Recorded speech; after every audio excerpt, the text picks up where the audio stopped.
All right.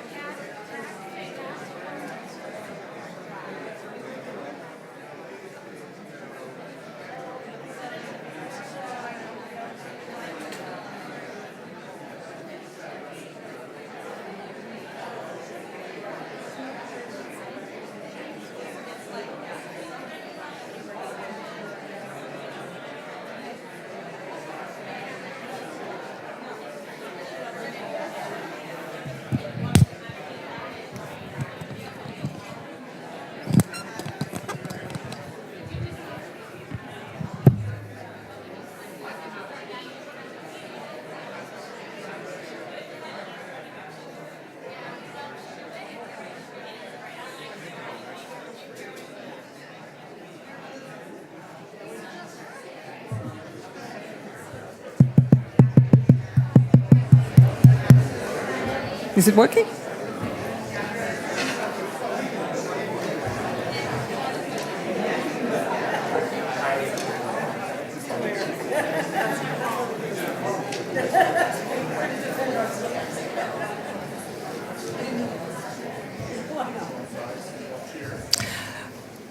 Welcome to our 2019 Terry Sanford Distinguished Lecture, A Life in Public Service with John Koskinen. I'm Judith Kelly, Dean of the Sanford School of Public Policy, and the Terry Sanford Distinguished Lecture is endowed by the William R. Keenan Jr. Charitable Trust in honor of the late Terry Sanford.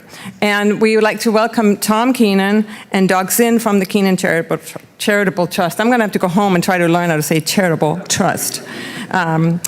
Terry Sanford, as you all know, was a much beloved governor of North Carolina, president of Duke University, and a public servant in many other ways. And he started the Sanford School. And so it's very befitting that the lecturers who come to the Terry Sanford Lecture are people who have lived a life of distinguished service like John has. And we've invited John Koskinen here today because we as a public policy school want to try to shine a light on public service, and what better moment to do that than in the middle of a government shutdown.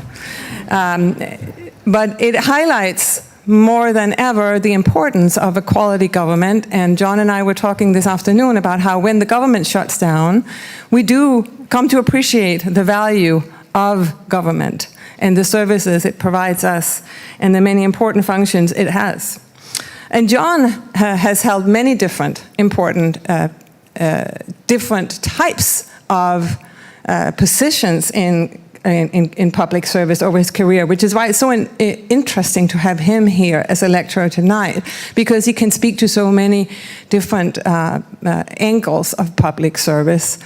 We've counted about 11 different types of positions he's had, and the most famous one that you may be aware of course, is that he served as IRS commissioner. But he also, and probably just as famous, actually presided over the whole Y2K conversion for not just the United States, but really rallied to be for the globe as a whole. And that's the kind of thing that if it goes well, everybody says, so everything was fine, what was the problem? But that we didn't have a problem because of John. Freddie Mac has been another beneficiary of his leadership, and the U.S. Soccer Federation. So you can see the span of things that he has been involved with. He also was responsible for running all city departments in D.C. from 2000 to 2003. And he's been deputy director of the Office of Management and Budget, which is a position he held in the mid-1990s, in 1995, in fact, when we had that very famous government shutdown. And so he has seen from the inside what it takes to actually run a government shutdown.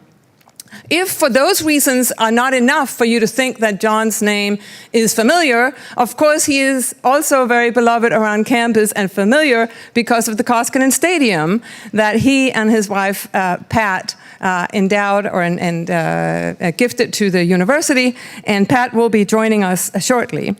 So we want to thank both of them for their generosity towards the university. Following the lecture, which we're going to be live streaming, we're going to have some questions and answers. Hopefully answers, John, I don't know. We'll have questions. And And then we'll have a reception up above, so we hope you can be joining us for that as well. But if you would, right now, please silence your cell phones. I'd appreciate that. And the final act, before we hand it over to John, is to introduce Kristin Goss, who is a professor here at the Sanford School of Public Policy, and also is a director of the Duke in DC program that we run here out of the Sanford School. And she has been acknowledged both for her scholarship and for her teaching as a Bass Fellow. So welcome to you as well, Kristin, and thank you for coming down from DC, from the program that you're running at this very moment right now up there. So thank you, and thank you, John, for coming, and welcome to both of you. Thank you. Thank you. Well, thank you all for coming, and I want to send a special welcome to the Duke and DC students who are watching the live stream. At least I think they are. It's going to be a really special evening. This is the man who signed my diploma when I got my MPP here in 1996, and went on to serve as my husband's boss at one of those agencies. So it's a very, very special evening for me as well. So thank you. So you grew up in Ashland, Kentucky, and you had never laid eyes on Duke before you arrived in 1957. We were talking about how enrolling must have been sort of a leap of faith for you. So why did you decide to come to Duke, and can we take this leap of faith as a harbinger of your career choices going forward? Good question. First of all, let me say I really am delighted and honored to have been asked to join you here tonight. I have done a lot of different things with Duke, one of which was I was on the Board of Visitors of the policy student when actually the decision was made to build this building. And it was designed for these pods so students could get together and talk. And it never occurred to me at the time that if you were a speaker, all of those people up there could throw spitballs at you or boo or something like that. So we're assuming you're going to be on your good behavior. But that's right. In the old days, I'm a little older than many of you. In the old days, nobody really did college visits. And in fact, the brochures for colleges were just big, thick books that told you the courses. And actually, the one for most of the colleges I looked at didn't even have pictures in them. And so my dad had died before my last year in high school. So I was looking to try to figure out how I could get through college with the least amount of financial outlay. And so I had applied to 9 different schools, running from Harvard to the University of Kentucky. And Duke was on the list because a friend of our family's knew that I was interested in science and physics, and also that I had done a lot of high school debating, was interested in politics, and Duke was a place that had a great physics department and also obviously a great liberal arts school. But the key thing that made the decision, never having been here or anywhere else other than the University of Kentucky, was that Duke was the only place that would allow you, if you had a Duke scholarship, and I had a national scholarship from Duke, would allow you to keep all the other scholarships that you got. And I had a National Elks Club scholarship and a whole set of miscellaneous things. So for me, it was first attractive because of the combination of physics and liberal arts, and also because in those days, I think tuition had just gone up to $650 a year. Students were grown. It meant that I could come here really without burdening my mother at that time. And it turned out to be one of the best decisions I ever made. It was a great experience. It was a wonderful place. It was a great physics department. 2/3 of the way through, when I started, this was the era of Sputnik. The Russians had put up Sputnik, and everybody thought, well, the obligation was we should all become scientists and fight the Russians. So in my class, at the start of my freshman year, there were 25 physics majors. At the end of the year, there were 5 physics majors. And others had figured out maybe there was a better way to spend their time. By my junior year, I went to drop by the room of one of my fellow physics majors, and he had a big blackboard with equations on it and Scientific American on the bureau. And I thought, gee, I don't own a blackboard and I don't subscribe to Scientific American. Maybe that's a signal that physics isn't where I'm going to spend my time. And so as I used to tell people, I decided that people were more interesting than electrons. And so I was one of the few physics majors to apply to law school. at Harvard or Yale. I had actually gotten into Harvard. I'd won a National Merit Scholarships had just started. And so I won a National Merit Scholarship, but Harvard decided that they would, it was an early day and nobody quite knew how to fix this, that I could go to Harvard with a scholarship of $100 a year. So my mother was very irrepressible, called both the head of the Merit Scholarships and Harvard, saying, how can that make any sense? So I ended up at Duke. So when I applied to law schools, I applied to Harvard and Yale, and was one of the few people who turned down Harvard, and I was delighted to be able to do that and go to Yale. And they asked me, how could you do that? And so I couldn't resist telling them, well, you know, a long time ago. So anyway, I came here, and it was wonderful, and I've been a Dookie ever since. Right. So after you... But the question is, okay, was that leap of faith consistent with everything I've done? I do have, as you've heard, and you haven't heard the half of it, this checkered employment career. Where I've gone from one thing to another. The only consistency in it is most of the places I've been are organizations in difficulty of one kind or another. So there is an element of that anytime I take these jobs, one of them I took was I managed the bulk of the assets of the Teamsters pension fund just after Jimmy Hoffa's disappearance. And a friend of mine asked, why would you take that job? And I said, well, if nothing else, it'll be interesting cocktail party conversation. And he said, it will be, even after you're gone. So I have taken a lot of jobs not knowing exactly what they were going to be like. The Y2K was one of them. The president asked me to come back. And as I tell people, gave me an office and an assistant and said, don't let the world stop. And that was the last I saw of him. So it has been a sort of set of leaps of faith. Yeah, right. So after graduating from law school, as you've sort of alluded to, you spent 21 years managing large, troubled, potentially bankrupt corporations, and then you spent the next 23 years managing challenges in the nonprofit sector and the public sector. And I'm curious what is similar and what's different about managing challenges in those two different arenas. I get asked that often. I got asked that a lot when I first went to OMB after 20 years in the private sector. And as I've told people, one way to look at it, obviously the private sector has a bottom line that everybody talks about, and so your performance can get more easily measured. And in the government, it's a little harder to know exactly what the right performance measures are. And people sometimes think that makes the private sector more efficient or effective. But as I've said, another significant difference, in the private sector, you have to do something pretty extraordinary wrong to get on the front page of a national newspaper.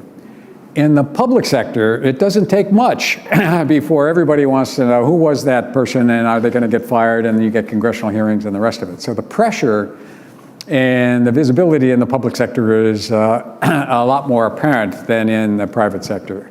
But having spent kind of half my career in both places, I've told people there really aren't significant differences. It's really, you're dealing with employees. You're trying to hire the right people. You're trying to train them. You're trying to give them the right support, the right structure, the right leadership to achieve the mission of whatever the organization is. And my experience has been that the management and leadership challenges you face in, whether it's in a big corporation in trouble or in a major federal agency trying to deal with a situation, are pretty much the same. And the management experience you bring and whatever skill you might have accumulated applies in both places equally well. Great. So the next question is an especially timely one. You ran, as you mentioned, managed the first real shutdown of the federal government in 1995 when you were deputy director of OMB. I'm curious what happens behind the scenes when the government is shutting down, when it is shut down, that maybe the American public and perhaps even members of Congress don't appreciate. And what can we learn from the experience in 1995 that might get us out of this mess that we're in today? Also, if you can get the government reopened. Well, I'm sorry to report that my record of having run the longest shutdown in history has now gone by the boards. Since we're in, I don't know, day 24 or 25.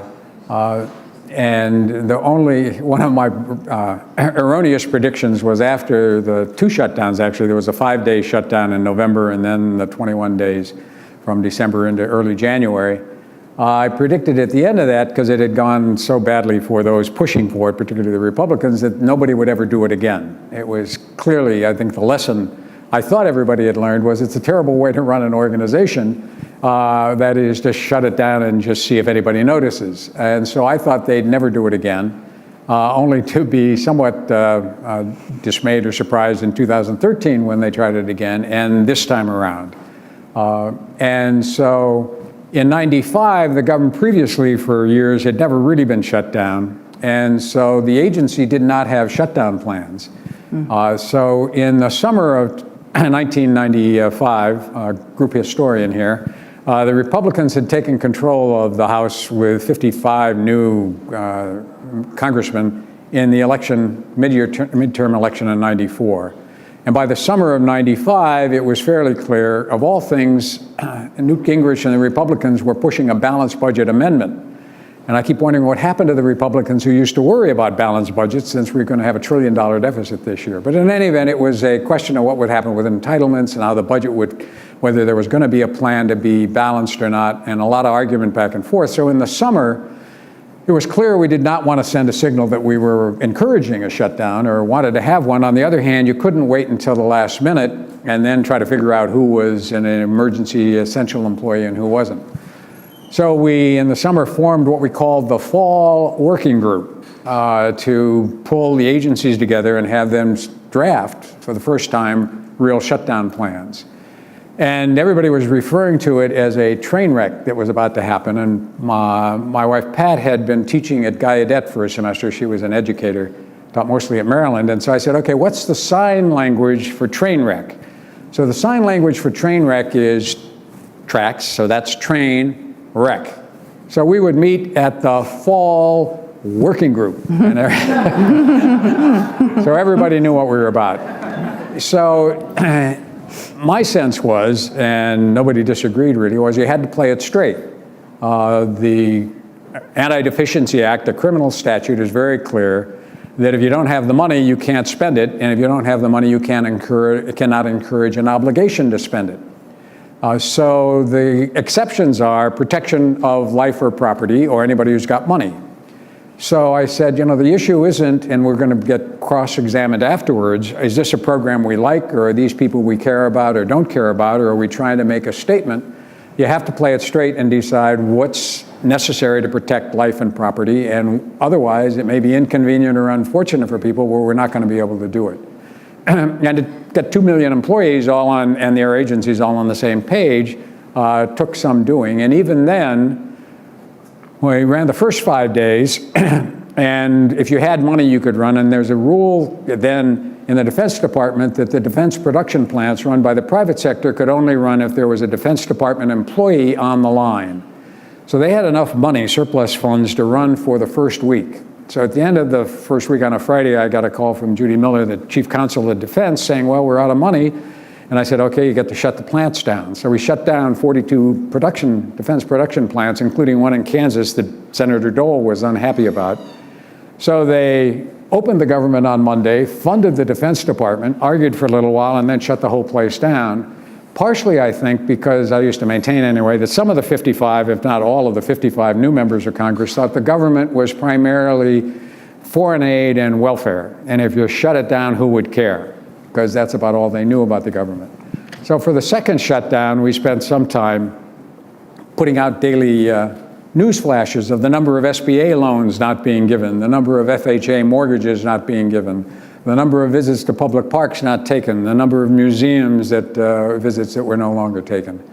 And over time, the public noticed that a lot of things they took for granted were actually provided by the federal government, and they were things that they thought were important or valuable or that they wanted to be involved with.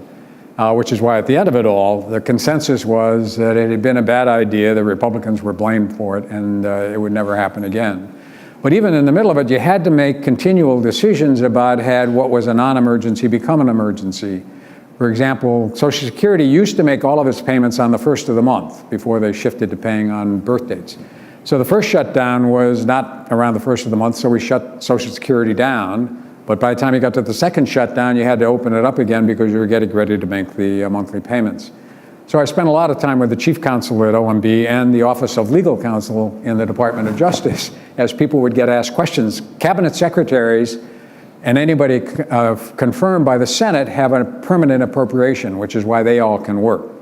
But the decision we had made was nobody who worked for them who didn't have some specific emergency function could show up for work. So we had cabinet secretaries with no secretaries or receptionists, and they would call and want to know, could they do X or could they do Y? Could they make a speech? Could they go to a fundraiser?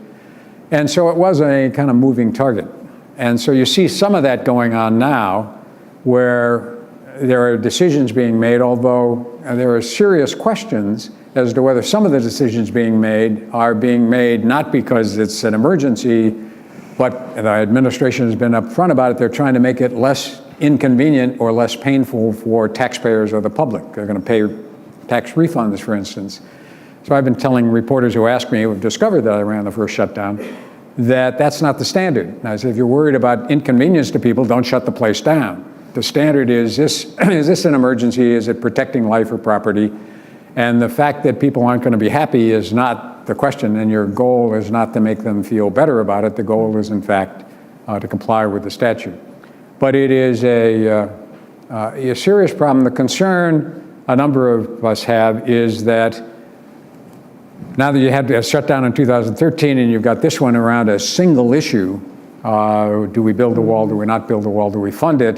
The risk is that this gets to be part of the game, and that if you've got an issue, whoever the administration is, or whatever the situation of Congress is, and you're trying to make a point or trying to leverage the situation, what you're going to do is say, well, let's not fund that agency, or let's not fund that set of those agencies, or let's not fund the whole thing, and pressure people. And that's obviously a dangerous situation for the government to get into. This should not become business as usual for the efficiency and the effectiveness of the government. What people forget is if you're shut down for 25 days and people come back to work, it's not as if that work got done in those 25 days. So you have a huge backlog of papers to be processed, applications. The SEC is not processing a lot of information. FHA is not issuing mortgages, so you've got a lot of work that has to be caught up. And so it really is not, as I said, a good way to run a railroad. Beyond that, and we'll talk, and the whole reason you all are here for today and tomorrow is the impact it has on existing federal employees and people who think of themselves as potentially becoming federal employees. It's been bad enough, the gridlock in Washington for some time now about where is the government hamstrung.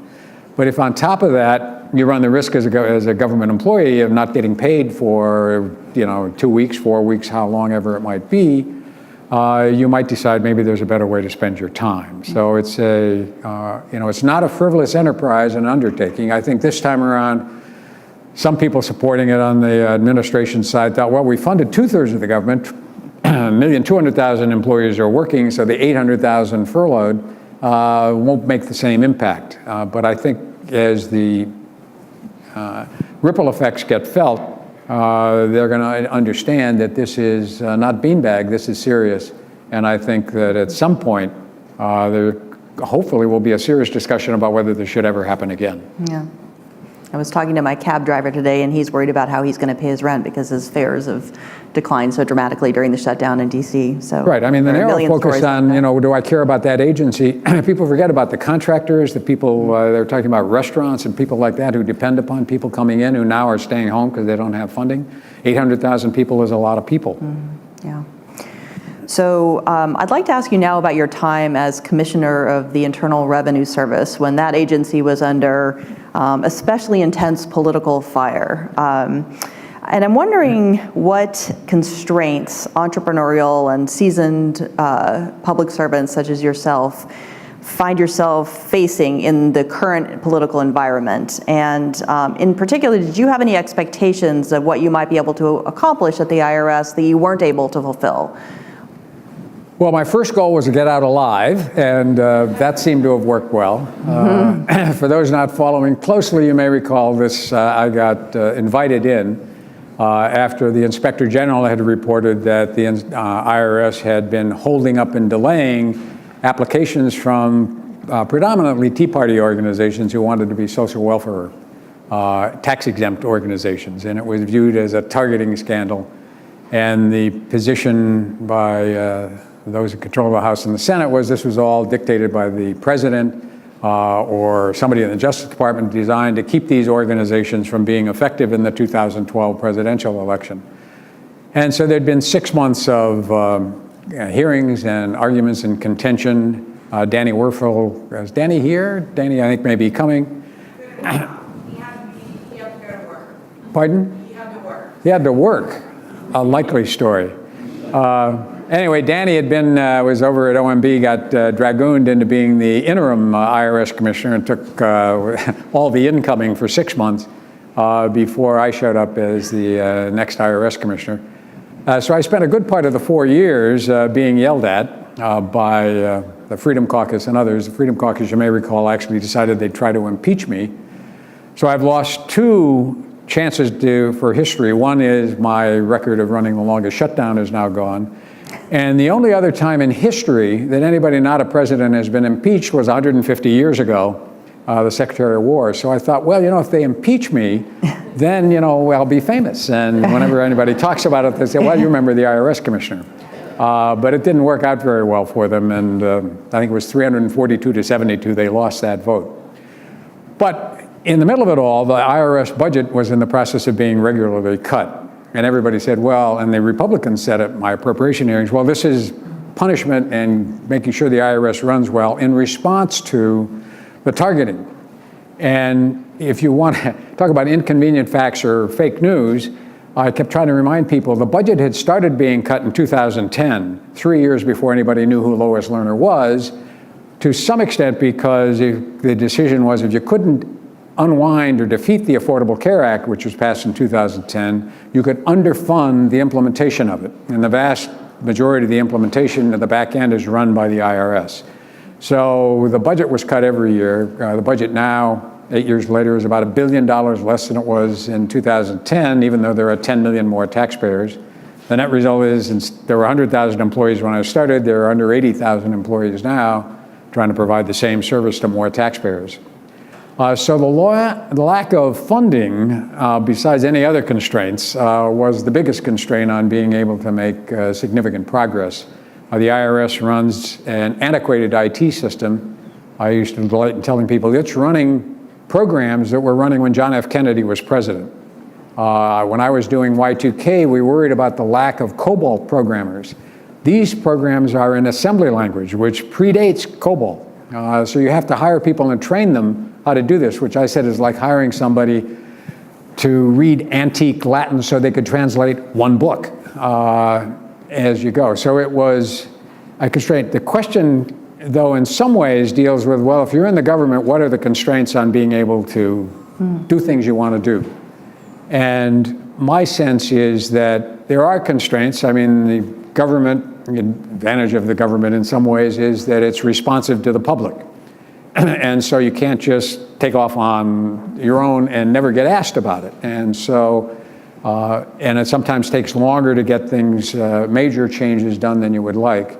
But as a general matter, going back to the difference in the public and the private sector, my sense was that the constraint was not the workforce. The IRS, as I've said many times, was as good a workforce as any workforce I worked with, whether in the 21 years in the private sector or in the government. So our biggest constraint, trying to help taxpayers more efficiently deal with the IRS electronically or otherwise, trying to process returns more effectively, the biggest constraint was the lack of funds. And the IRS is not the only agency constrained, but the IRS has been cut more than anybody else. So when President Trump came in and they wanted a proposal for shrinking the workforce, I sent back a note saying we gave it the office. We were already by that time down by 15,000 people, and I thought that was probably about as much as anybody could ask for. Interesting. So what was your proudest moment serving in government, and what's your biggest regret? For the public record. Well, probably the most interesting challenge, and in some ways the most fun, was the year 2000. We had started working on the government programs in 1995 when I was the Deputy Director for Management at OMB. So when I first got called and talked with the president about it, my thought was there was a focus on whether the government was going to be ready. Social Security has, at that time, had 52 million lines of code, all of which were custom and all of which had to be checked to make sure the numbers and the dates would function. And Steve Horn, a congressman from California, head of the House Oversight Committee, was putting out report cards every quarter of where the agencies were. And he was predicting justice would be done in 2012, the Labor Department would be done in 2003. And so that had gotten people's attention, and particularly the vice president was concerned because he was going to run for president in 2000. And if the place wasn't operating, that would not be good. So I told him, well, I thought the government was in good shape, but I got prevailed upon to come back, and so I did that. And the next thing people started asking, well, if the government works, what about the critical infrastructure? So we had formed the President's Council on the year 2000 by request, which included all the agencies, and for the first time, all the regulatory agencies, which usually stay apart. So the Federal Reserve, the Federal Communication Commission, the SEC, all were part of the President's Council. So we spent a day early on, and I said, okay, what we need to do is say, where will be the crises if computers stop working? So for 5 minutes, you could name off the easy ones: transportation, finance, telecommunications. But as you started thinking about it, you ended up with healthcare and pharmaceuticals and state and local government and educational facilities. And we ended up with 25 areas. So the next question was, okay, now what do we do about that? And my theory was the only way to deal with it, there were some people who said, well, we should hire a lot of people and computer experts and we'd solve the problem because we're the government. And I said, fortunately, we don't have enough time to do that because it's a terrible idea. So the goal was to create, out of those 25 working groups, put a federal agency in charge of the relevant group. So transportation was in charge of dealing with trains and automobiles and planes, and the Energy Department had oil and gas. And then I had to convince all the industry groups representing the critical infrastructure that they should become partners with us and take responsibility of working with us to, in fact, make sure that their segment of the economy worked. And I had great conversations with these Washington groups that the American Petroleum Institute said, well, we don't do that. You know, we issue papers. We never actually coordinate anything. So we managed to convince them all to do that. And then we convinced them all that what we ought to do is put out quarterly reports about the status of the industry, which they were all concerned about. Well, you know, people will panic when we tell them in the oil and gas industry we're only 35% done. I said, no, they'll believe you because they'll figure if you were going to lie, you would say you were already done. So the fact that you're willing to concede that you've only done a third of it means that as you work your way through it, you'll have credibility. So they all signed on to that, and we're chugging along. And I had gone to the UN, had an informatics working group just to explain what we were doing. And that summer of '98, Ahmad Kamal, the permanent ambassador from Pakistan, who was a computer techie and ran the informatics committee, called me and said, we got to do something to organize the world because the UN refuses to be involved. And I was tempted to say, what do you mean we got to do something? So the next thing you know, I had met a number of Y2K coordinators around the world, so we created a board of directors because I didn't want it to look like it was a US initiative because a lot of people were nervous that we were just trying to have technology companies from the US take over the world. So we had 12 coordinators from Bulgaria and Japan and England around, and we divided the world up by continents, and they all became coordinators for their continents. And so I thought, well, we'll have a meeting at the UN, and if we get 30 or 40 countries, that'll be important and that'll be helpful. And if we get Y2K coordinators there, their countries and the presidents or prime minister will take this seriously because, geez, there's this meeting. So in December of '98, it was fascinating. The UN staff thought we were talking about December of '99 because they never organized anything in 2 or 3 months.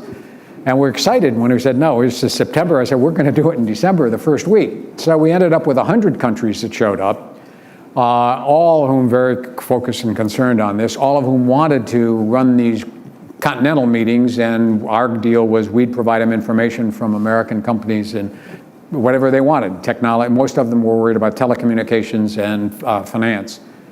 So then they all wanted to come back and look at contingency planning. So in June of '99, we had a meeting at the United Nations of 170 countries, which was the largest meeting in the history of the United Nations other than a General Assembly. And it was because we got the Congress, it's a long story, but anyway, to get this to work, you had to get liability limiting legislation, because the first thing companies told me is we can't talk to anybody else because our lawyers say we'll either be sued for violating the Antitrust Act, or if we give information to a competitor and it doesn't work, they'll sue us. So that summer, we had to pull together legislation that had to be done by unanimous consent because we didn't have enough time for hearings and the rest of it. Anybody who knows about all this knows that trying to get liability limiting legislation through the Congress in any form, any time, is impossible. One of the Senate staff people told me, he said, "You're looking for a miracle." And I said, well, everybody deserves a miracle sometime. So we got it done in the Senate by unanimous consent. But this time the White House got very nervous and they heard about this. And so I had a meeting one Saturday with all the lawyers who were very concerned. And they said, well, what about Ralph Nader and what about the trial lawyers and all these people opposed to liability limiting? I said, well, I know Ralph. I'll talk to Ralph and I'll talk to the Consumers Union. And I met with the executive directors of the American Trial Lawyers Association. And so I told them, I said, look, to defeat this, all you have to do is get one of 435 congressmen to stand up and say, I object. And there's nothing I can do about that. But I will tell you, as I've told the Congress, if you could do one thing to solve this problem, you would free up the flow of information, because that's what's stymieing everybody. And so if you defeat this, and the world does come to an end, and then there's an ex post facto investigation, and they want to figure out what went wrong, sooner or later they'll figure out who it was that stopped the flow of information. So a couple weeks later, on a Thursday afternoon, about 5 o'clock, the consent calendar in the House comes up. It's about the 5th item. We did not call it liability limiting legislation. We had some art form that I've forgotten. And about 20 people in Washington are watching as the clerk says, any objections? And there's a pause, and then he says, passed. And people have asked me what made the difference and how did we actually solve this problem? And it was that pass that did it. Because not only could all the competitors in power and telecommunications exchange information, they could exchange information with their suppliers and the supply chains. And they were then able to run these forums all around the world on telecommunications, finance, ATMs, and the rest of it, so that that information spread all around. So being able to sort of be in the middle of all that was great fun and fascinating. In terms of the biggest disappointment problem, I am usually a happy, cheery guy. You have to be an optimist, as I say, to spend 45 years running disasters. There are 2 deputy commissioners at the IRS, and they're all career people. The only political appointee is the commissioner and the chief counsel. I've said the system is designed to run no matter who the idiot is, they appoint as commissioner. So one of the deputy commissioners maintains the only time he saw me aggravated, raise my voice, was the second appropriation, where everybody else got money in the government. You know you're in trouble when you're on the front page of the Washington Post as the agency that got the biggest cut. And it was aggravating because we were already now into January. We only had 8 months left to actually find the $400 million that had been cut. We had to think actually about having to shut the place down for 2 days. And it was aggravating because I had spent the previous 15 months trying to convince and explain to the appropriators why it was nonsensical to cut the budget of the revenue arm of the government. At my confirmation hearing, I testified I had spent 20 years in the private sector, and nobody ever said, hey, let's starve the revenue arm of the government, of the operation, and just see how it does. And so and I had spent a lot of time, and when they did that, that was probably the nadir. I had predicted in my first appropriation hearing in 2014, I said, if you keep cutting this budget, the taxpayer service is going to get to be terrible. They cut the budget, and that following year, the taxpayer service was abysmal. Only 37% of people could get through on the lines when they called, let alone have to wait for time. So I had another appropriation hearing where they always did one at the end of the filing season where they yelled at me it was all my fault because we had funded and were working on the Affordable Care Act. And I said, no, the Affordable Care Act is a statute and it's a statutory mandate. And the IRS does statutory mandates. So if you cut the budget as you have, we just have to find the money somewhere else, which is discretionary. And audits and taxpayer service are the discretionary areas. So that was the nadir, not being impeached or yelled at. The nadir of those 4 years was confronting the challenge of taking an agency already strapped and trying to figure out, okay, how do we run this place for the next 8 months with even less money than we had before? Right. And I'm going to conclude with a final question, and then we'll open it up for Q&A. So some people are concerned that amid the political dysfunction and declining government capacity and declining trust in government, that we're increasingly outsourcing public problem solving to entrepreneurial billionaires and social ventures and so forth in the nonprofit sector. What do you think of this trend, and how might we make government more credible and more appealing to younger generations of Americans who are looking for careers? Well, it is an interesting trend. It's not unique. I mean, there were the equivalent of billionaires, Carnegie and others at the turn of the century who, were great philanthropists and had particular areas of interest. And I guess my sense is, both for the billionaires and the nonprofits, you can't have too many people trying to solve problems. And so the more people looking at problems in the public sector and problems that would make the country stronger, better, help people, that's all to the good. To the extent that there's a movement in people saying, well, that's the only way to do it, you overlook the capacity of the government that billionaires and philanthropists don't have. First of all, the government is responsive, as I said earlier, in terms of what you can do or not do. So when you're solving problems, it's important to get feedback and figure out whether it's working or not and see how the people feel about that. And so the government can do that. The government also is the only entity that can do it nationally. The federal government, the state and local can do it in their areas. So that no matter what your educational solution or healthcare solution is that you come up with, and no matter what your funding, Bill Gates is doing wonderful things, but you can't institutionalize and create a program that works across the board. Only the government can do that. So in terms of trying to get people to remember and understand that, as I say, to some extent, I've, in '95 anyway, thought that the shutdown was a teachable moment to remind people of the critical things that people take for granted that the government does, that they forget is part of the government. It's the classic in the Tea Party argument in 2010 about the Affordable Care Act, where a woman stood up and said, whatever you do, don't touch my Medicare, as if Medicare was some private program as opposed to a significant government program. So I think that the government has a critical and important role to play. It's the only one that can nationally worry about clean air, clean water, can provide protection, can worry about major research initiatives on solving problems, health problems of one kind or another. And so the concern out of, as we mentioned earlier, the concern about repetitive shutdowns, the continual kind of bashing over the last 30 or 40 years of government employment and employees, is that young people will decide that, especially with government at loggerheads over the last several years, well, the government really is hamstrung. And if I want to make a difference, I ought to go into the private sector, or I ought to go into philanthropy, or go work for a billionaire. And so I think that's a risk. Fortunately, and there are a lot of young people here, young people tend to be optimistic and energetic and enthusiastic, and sometimes don't know about all those problems.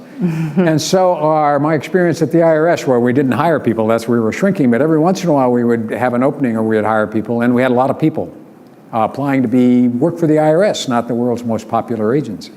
And I think part of it was commitments to public service, recognition of the importance the agency does. But I think to combat that, and Max is here as one of my heroes in the Partnership for Public Service, what we have to do is not only remind people of the important programs and work that the government does, we have to remind you of the great accomplishments individual government employees make. The Partnership for Public Service has its Sammy Awards that highlight a whole series of accomplishments, but have half a dozen stunning achievements by career employees, whether it's in NASA, whether it's in drug research, whether it's in emergency responsiveness.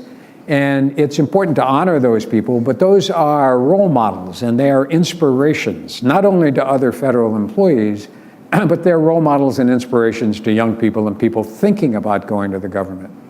So as you all know, in the public arena, good news is not news. It's only when things have fallen off the table, people care a lot about it. So you're pushing on a string to some extent, and Max can describe that better than I can, trying to get people to pay attention to the great work that's done.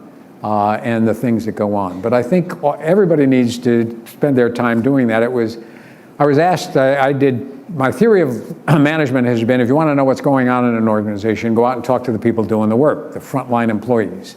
And I did that. I ultimately talked to 22,000 IRS employees in person over the 4 years.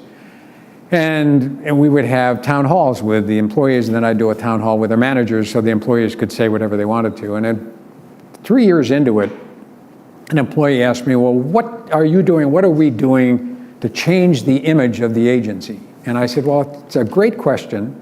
I said, and when you think about it, I understand the problem. When people ask you, where do you work? You say, I work for the government. And then they say, well, where in the government do you work?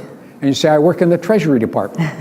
And then they say, where in the Treasury Department do you work? And you say, well, I work in the IRS. And I said, but if you think about it, everybody's got family, everybody has friends, all of you are participants in organizations in your communities, whether it's the PTA, whether it's your church, whether it's some athletic environment, and all those people know you and like you and think you're a good person.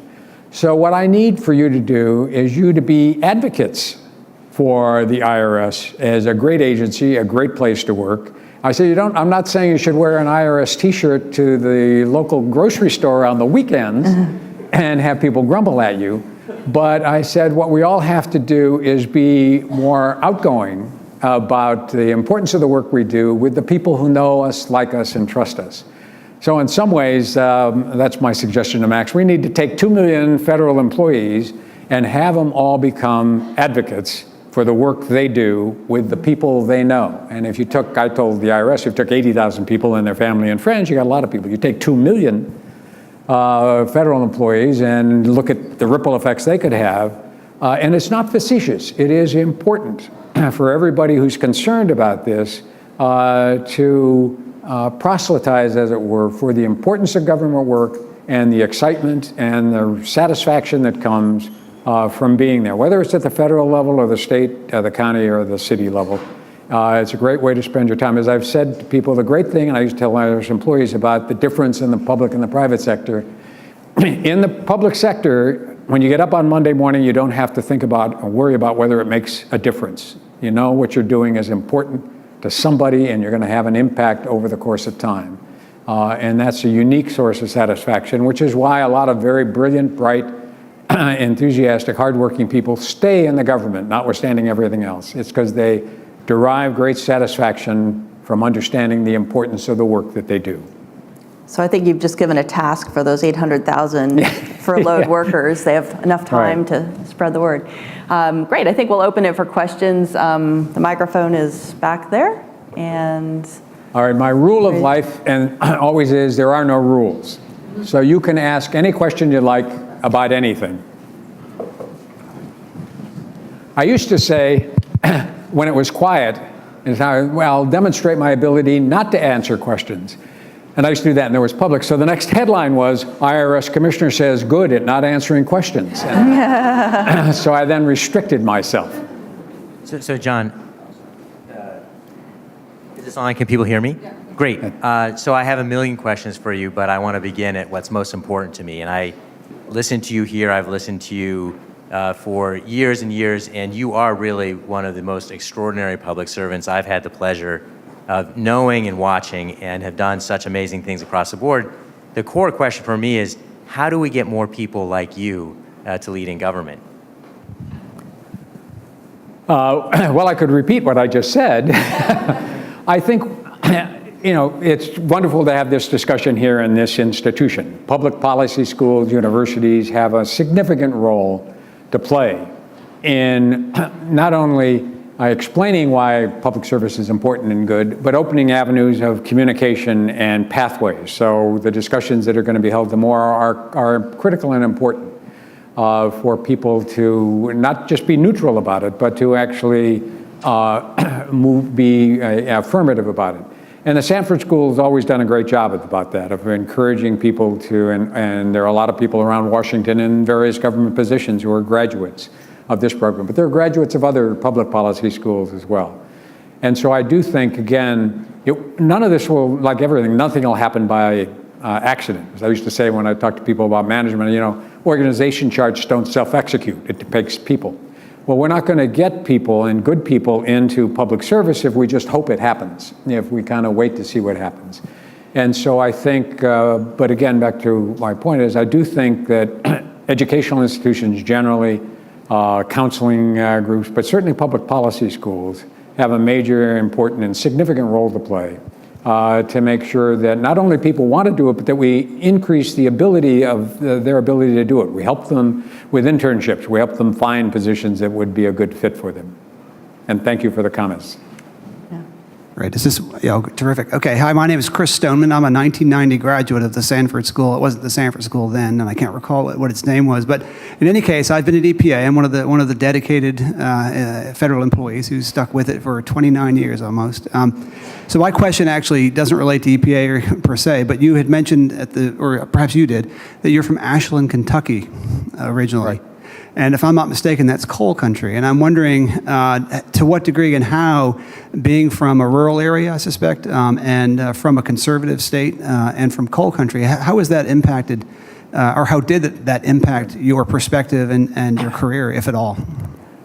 Well, one thing that's interesting, when I grew up in the 50s, I was born in Cleveland and lived there for 12 years, so I've been rooting for Cleveland athletic teams, which has been a thankless task for the bulk of that time. I moved to Kentucky when I was 12. At that point, there were 2 oil refineries. Ashland's on the Ohio River next to Huntington, about 120 miles east of Cincinnati.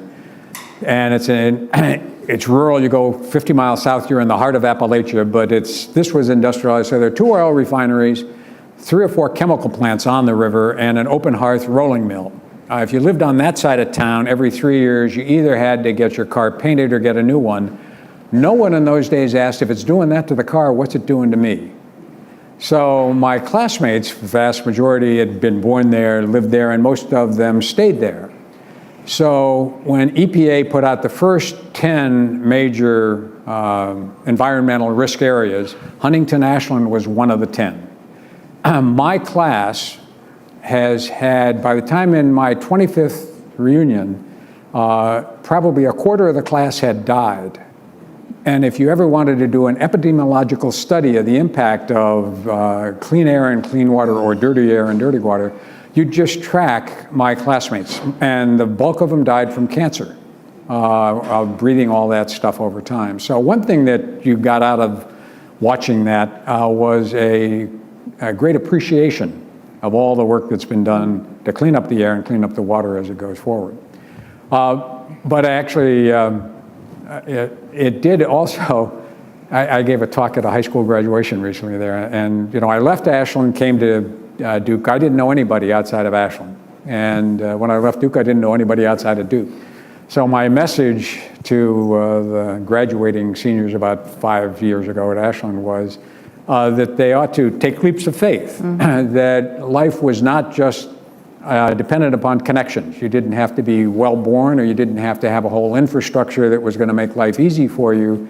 If you were energetic and enthusiastic and worked hard, there was no limit to what you could do. And so, it was a great town to grow up in, 32,000 people. Everybody went to the same high school, so I had a good friend of mine who was either going to become a criminal or a police officer, and he opted to become a police officer. But it was for me, it was a great place to grow up, and I did somehow end up with this drive to be engaged in public service. I was one of those kids, 8-year-old in the 3rd grade, that thought being president would be a lot of fun. Other questions? Yes. Yes, good evening. My name is Paul Cruz. I'm the director for the Durham VA healthcare system across the street. And one of the persons that's lucky to be an employee that's still getting paid. And to that point, I just want to ask you your opinion or thought about why couldn't the federal government look at their agencies and do that like they've done for the Department of Veteran Affairs, which is a 2-year appropriation, so that and stagger those so that we don't run into this situation? Your thoughts? It's a good question, and there's been some discussion about it kind of on the periphery. And I think it is important because some time ago, the fiscal year for the government used to be June 30th, and the budget always sort of got passed in September. So the thought was, okay, we'll move the fiscal year to September, and that'll solve the problem. And it turned out that wasn't the solution. So the problem when and now regularly for the last 15 years anyway, the budgets are always stuck, and then you have continuing resolutions. And the problem with a continuing resolution, especially if you get a cut, as the IRS did, you're running at one level and suddenly you're down. Or if you're going to get an increase, you can't spend that money until you have it. Now you've got 7 or 8 months instead of 12 to figure out how to do it efficiently. So I think probably we've demonstrated, certainly over the last 15 to 20 years, that an annual budgeting process just can't get the job done. And while congressmen love to tug and haul and pick at and have leverage around particular programs, they could do that every 2 years. And at least at a minimum, while if you did a 2-year budget, it would still start 3 years into the 2 years. I mean, you can't assume it's going to magically get done on time, but at least then the agencies would be able to program and plan for the money over the last year and a half of that rather than the last 6 to 8 months of it. And it would be much more efficient and effective, and you would have, I think, better results rather than the situation now where EPA and everybody knows you're sitting there trying to figure out, well, how much money do we really have to spend? And is that program expanding, shrinking, or going to stay the same? And that's just, again, when you look at it, it's not a political issue. It's just an inefficient, ineffective way to run an organization. Good evening. I'm David Singleton. I'm Duke's tax attorney. Been here about 32 years. I've got a comment, a story, and then finally a question for you. The comment is, as I just said, been a tax attorney here for 32 years.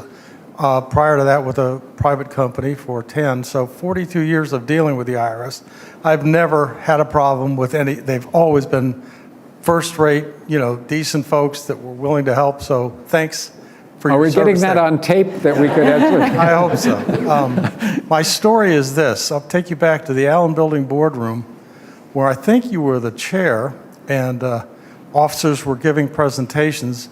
Jack Adcock was called by you, again, I think by you, to the podium to provide the financial presentation, and he began gathering up a mountain of paperwork.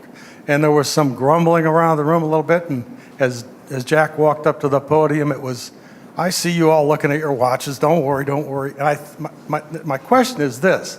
I think it was you that said, we're not looking at our watches, Jack, we're looking at our calendars. Is that right? Do you remember that story? Is that right? Well, it's even more interesting than that. Okay. In those days, at that time I was the chairman of the Business and Finance Committee. I was a trustee from 85 to 97. So within a year or two, because I had been working in the private, somehow I became the chairman of the Business and Finance. And the process up till then was people would come, and these are complicated situations. You'd get these materials, but then people would come and go through the materials. So the meeting would be 90% presentation and maybe 5 or 10%. So I sat through a meeting or two and then said, the rule of the game is, and I've done that at the IRS and others, where the IRS had the same process. People would come to the commissioner's office and send materials and then go through them. And so at the IRS and at the Business and Finance Committee 30 years ago, I said, the rule of this is everybody's going to be assumed to have read the materials. So when Jack comes in or Ralph Schneider for the health system comes in, they can give 5 minutes if they'd like, but then we're going to spend time discussing what's in the materials. And anybody who hasn't taken the time to read the materials is going to be in the dark, but we're not going to actually spend the time at show and tell. And the meetings got to be much more interesting. And I think much more productive for the presenters, because then they got feedback from the materials and the discussions that they wanted to have, as opposed to simply repeating what was in the materials. And that certainly was the case at the IRS. I would have people come in, and actually the game turned out to be, I met every month with the division head of all of the various divisions, and I told them again, the rules was usually they would come in and meeting the commissioner was some secret society, and I said, no, bring whoever you would like. So to get to see the commissioner, people thought that was great, so I would have 6 or 8 of the senior people in wage and investment or large business. And so the game got to be, after a while, whether people could anticipate the questions I was going to ask based on the materials they had provided. And they were always frustrated that they could never quite anticipate all the questions as we went forward. But I did think it was critical across the board for meetings for people to read the materials. People take a lot of time to prepare them, to read them and understand. And the purpose of the meeting ought to be to actually discuss them and try to figure out what the answer to the problems are, rather than just listening to the meeting. Now, it wasn't true at Duke, but and this goes on in private sector companies. I've been in board meetings there too, where I've had the same rules. The theory a lot of people have is, but that's the way to keep them out of your hair. If you're the CEO and you got the board and they're coming, if you give them all the material, but then you come in and you make a long presentation. When I was at Freddie Mac, that was the idea. But then the board meeting's over, and maybe they ask a couple questions, and you go back and run the business, and you don't have to worry about what they got to say. But if you're going to do that, you might as well not have the board. And so the goal is to actually, and not have them run the business, which sometimes they get them to do, but to actually get the benefit of their perspectives and their background and their experience, and have a real discussion about what the challenges are and the problems are. John, I also want to thank you for your service. I mean, you've played such an amazing range of roles throughout your career in public service, and it's really been extraordinary. And it was great to hear the inside baseball of the Y2K, all the planning and stuff. But I think we all sort of need like a video screen up there with all the headlines of the day that were scaring, the daylights out of everybody. Some of it was exaggerated, but it was a real, and you made it sound like it was, oh, well, of course we solved this, we did A, B, C, and D, and it was an extraordinary achievement that you and your colleagues, made at the time. I was working with Vice President Gore then, and I remember helping him write the foreign policy section of his announcement speech for running for president. And he would say, foreign policy doesn't matter that much anyway, but nothing matters if they screw up Y2K, right? Because it's all connected to me. So it was really one of those amazing achievements. But the question I want to ask you is about, flexibility, greater flexibility for people that want to go in to public sector careers. We see in our students, that people don't think of careers the way other generations did. They may find an area of policy they're interested in, over the course of the career, go from the public sector to the private sector to the nonprofit sector. And you can go in through Schedule Cs, but that's more political. But how do we try to build in more flexibility so that if you see somebody who's really talented out there, you can bring them in, and I know Max is working on this, and it's hard, I know, at the State Department and elsewhere, but isn't that a sense that we can draw in people, then they also get that experience and they can take it back to the private or nonprofit sector and help with their own relationships with government? Are there real ideas or strategies to try to build that in a little bit more to opportunities? Well, it's the critical question that faces everybody running anything in the federal government, and that is a difference. I guess I could have said that difference in the private and the public sector. Everybody worries in the public sector about firing people. I said, that's not the problem.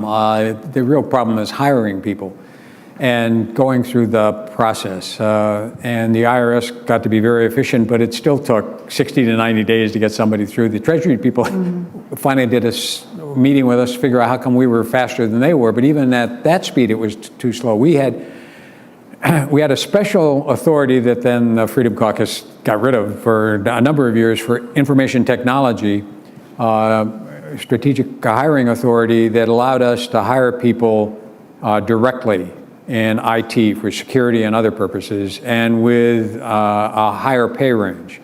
And that worked for about 15 years, because again, in technology especially, if you've got somebody good at cybersecurity or program, whatever it is, and they're interested in coming, the IRS or somebody, EPA, and you tell them, okay, you're terrific. Now, if you just sit there for 3 to 6 months, we can get you in, and the competition is saying, you're terrific and start next Monday or start in a month, you're going to lose all those people. So it's a system designed, obviously, to deal with the spoil system from 100 years ago, when everybody got hired into the government as a political appointee. And we ought to make sure that people are qualified and we're not staffing the place with people who don't work well. But it really is a classic system designed to not make a mistake, and therefore makes it impossible to run efficiently. And my sense is we'd do a lot better to run the system and recognize maybe we'll make a mistake or two. I used to try to get the Congress to understand when they were putting all these constraints. I say, if you run the system to catch the 1 or 2% of people who are a problem, you just screw it up for the other 98%. And that's really what we're doing in the hiring. We're trying to make it foolproof so that we never hire anybody who's not totally qualified for this position, who doesn't know anybody in the government. And I would rather take my chances with direct hire. And the IRS experience, there are other places, a couple, not many, of that hiring, it never was a problem.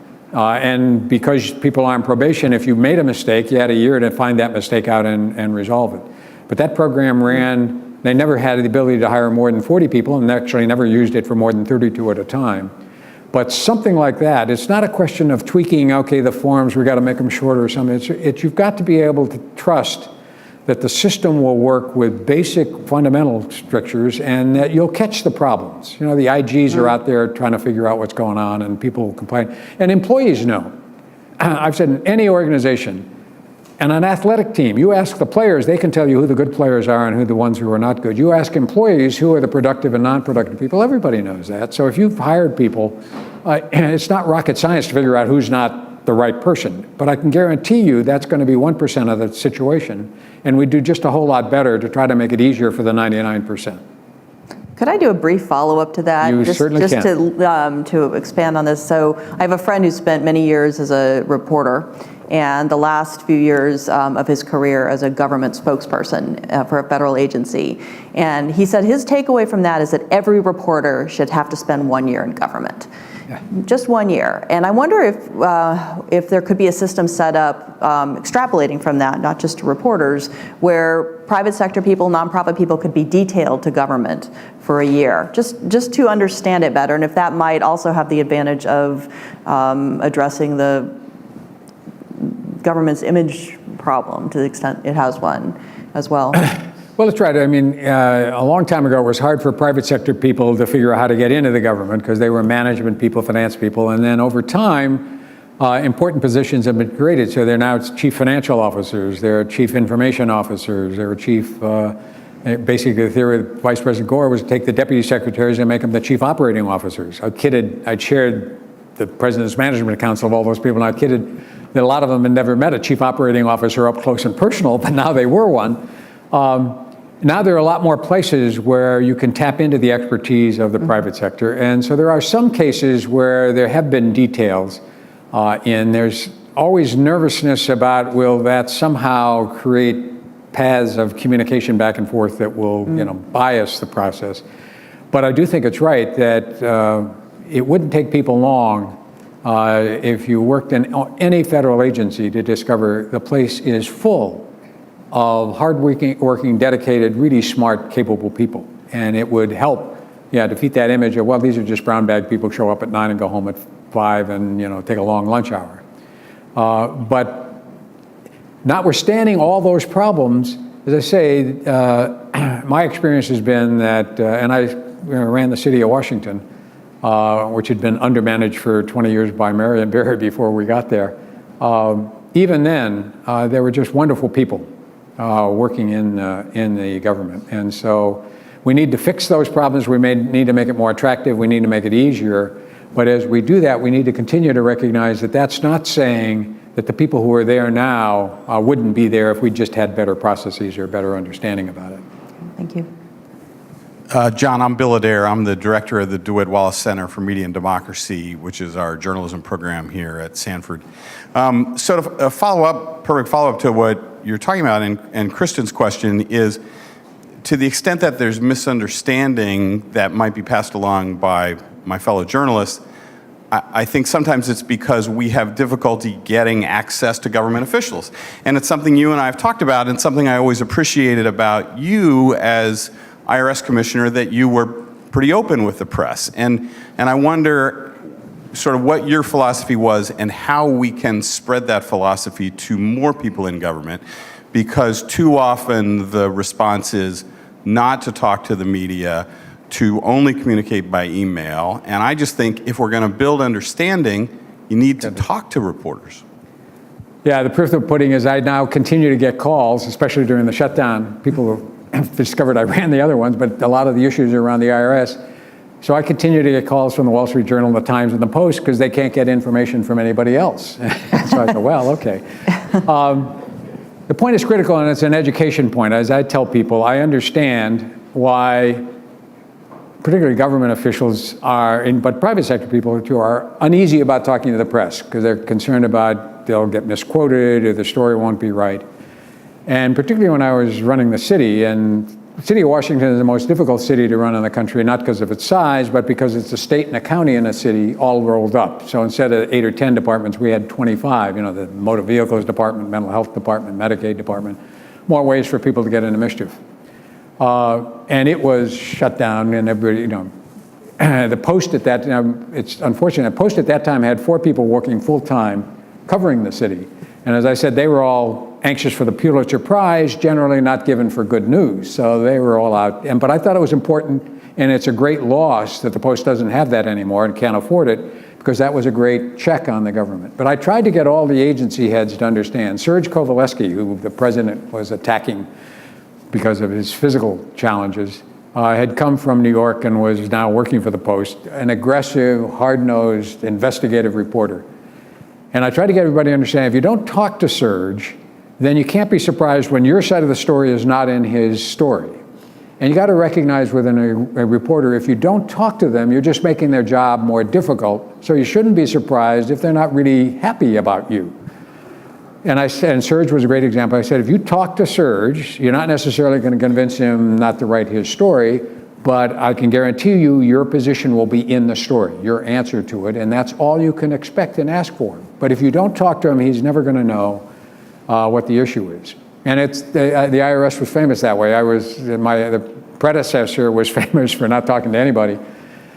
And a Fox News reporter, a young guy, his bit was to chase the IRS commissioner out with his camera and his microphone as he got into the car, not responding. So before my first hearing, the communications director of the IRS told him, he said, you're not going to be able to chase the commissioner after the hearing. And he was, well, why not? And he said, because he's actually going to do a press conference after the hearing.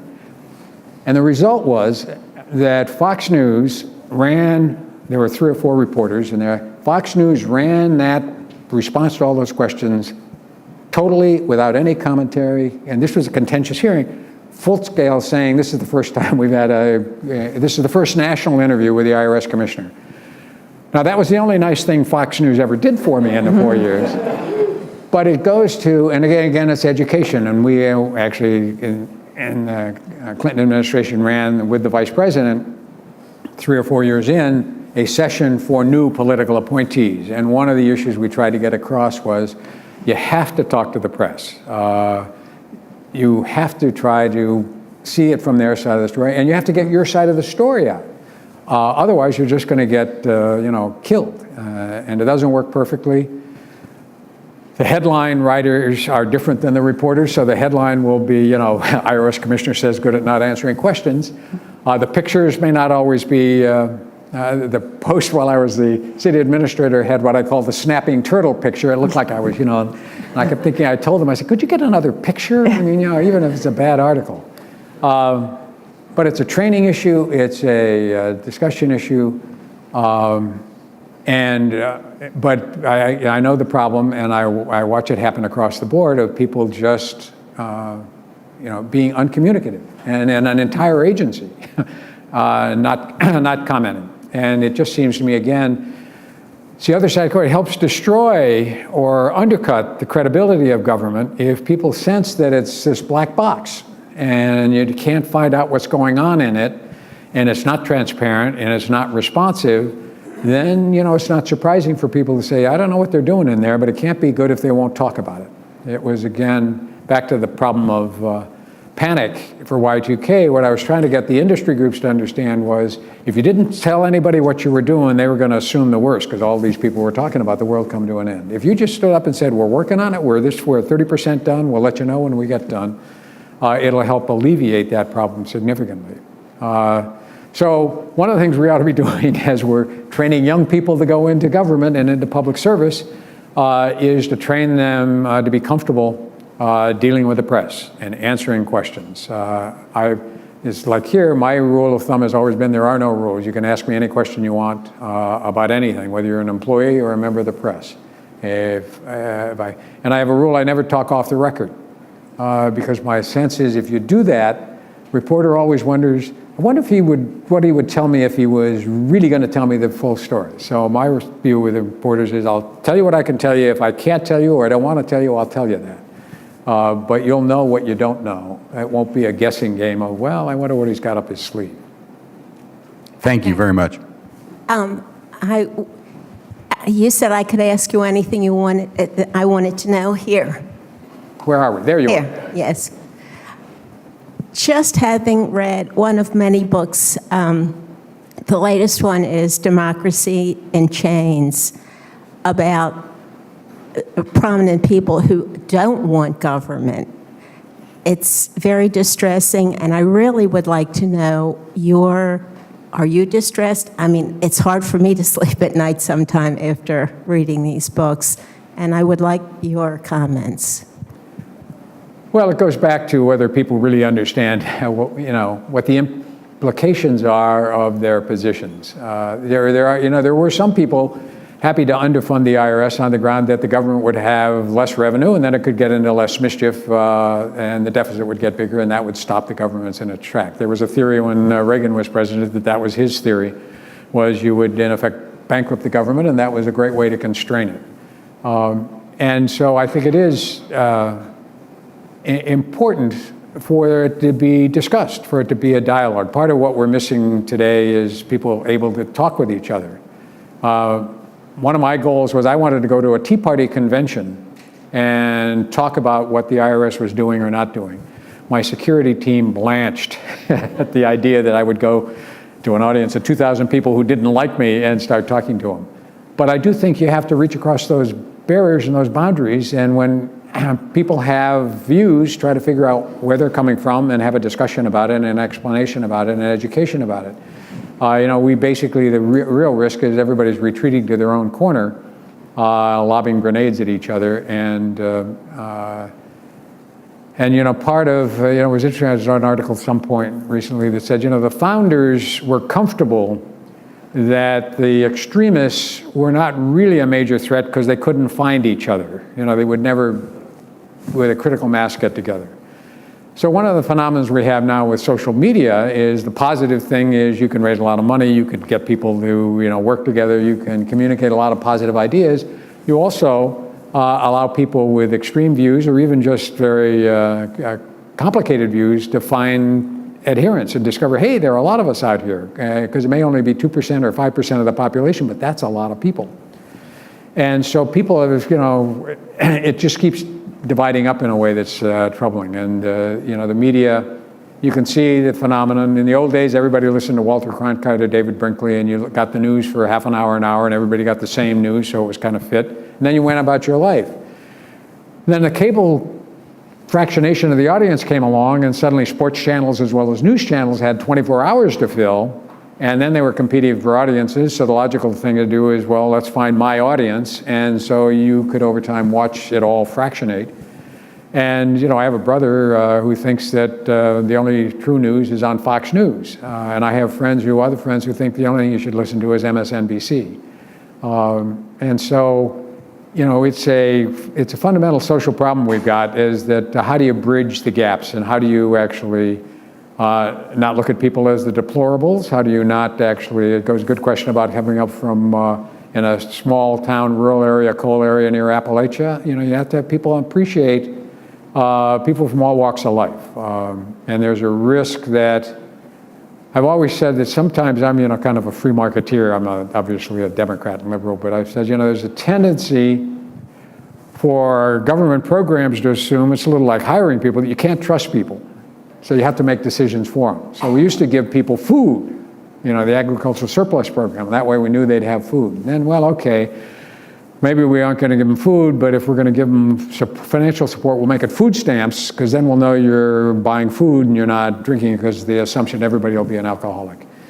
And so we create a lot of constraints built around lack of understanding that most people are fairly rational, and there aren't more alcoholics in low-income people than there are in wealthy areas. And so just the lack of communication and understanding gets more troubling with time. And the only answer to that is for more people to be concerned about it and try to bridge those gaps. So we have 3 minutes left, so time for one quick question. Thank you for being with us today, John. I'm Bill Eco, visiting professor of the practice here at Sanford, and I just have a quick question about numbers. I believe, and Max can correct me if I'm wrong, but that the federal government is overseen by about 4,000 political appointees, and about 1,200 out of the 4,000 are confirmed by the Senate. Is that about right? Okay. So is that about right, or should there be, is that too many? I mean, should there be more career people executing, running these agencies, et cetera, or do we have it about right, where across the top of every agency, there's a whole cadre of political, non-career people? It's a good question, one that a lot of us have been troubled about for some time. It's far too many. Problem with the 1,200 Senate confirmations is it's almost impossible for the Senate efficiently to confirm 1,200 people as you go forward. And yeah, the advantage of the IRS, everybody asked me at the transition from Obama to Trump, what was it like? I said, well, I'm the only political appointee, and tax season is not political, and we're going to run the tax season. So for us, the transition was pretty simple. For most agencies with 4 or 5 layers of political appointees, you have to wait till they show up to find out where they want to go. And career people are sensitive to, trying to do their job, but trying to make sure they're on the right page, going in the right direction. So if those 5 layers don't show up for 6 to 12 months, you've sort of hamstrung the place while everybody's waiting. I mean, and then the confirmation process has its own problem. There's a very good guy nominated for the other political position at the IRS chief counsel, an important position. He's terrific. He's being held up over some irrelevant argument by a Menendez out of New Jersey. And so he's been sitting around for 6 to 8 months. Why he sits around for 6 to 8 months, I don't know. So you'd do much better to have the confirmation process be for the things that count. The secretary, the deputy secretary, maybe the general counsel. And then you had to figure out how many layers of political appointees do you have. There's this theory, that's the deep state theory, that, well, I got to have layers of people because you can't trust the career people. They got their own agendas. I got to tell you, my experience, and from OMB and dealing with the entire government and worrying about its management and other places, is the career people are terrific and anxious to move in the direction that the agency is being led. So this idea that, now to some extent, to the extent EPA is a great example, you put people at the top who are trying to get rid of the agency, that gets to be a little more problematic. But as a general matter, this idea that I need 5 layers of political people to keep an eye on everybody, it turns out to be a waste of time as well. So you've got, and it's not a question of control or not control. What people don't understand is, I'm a manager and I spent my career doing that, is it just makes it impossible to run the place very efficiently. You're waiting all this time for the politicals, then some of them are truly political, don't know anything about what's going on, so you got to educate and train them as you go. And then comes another transition, and first of all, they then leave. The average half-life is somewhere around 20 to 22, 24 months. Then there's another gap, and then another group of people come in.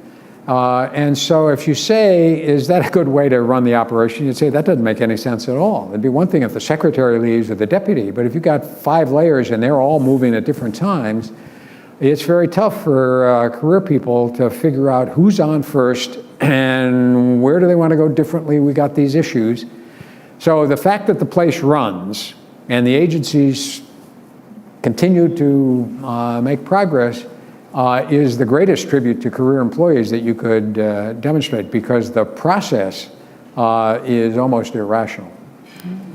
On that positive note, we want to thank you very much. Thank you. Thank you.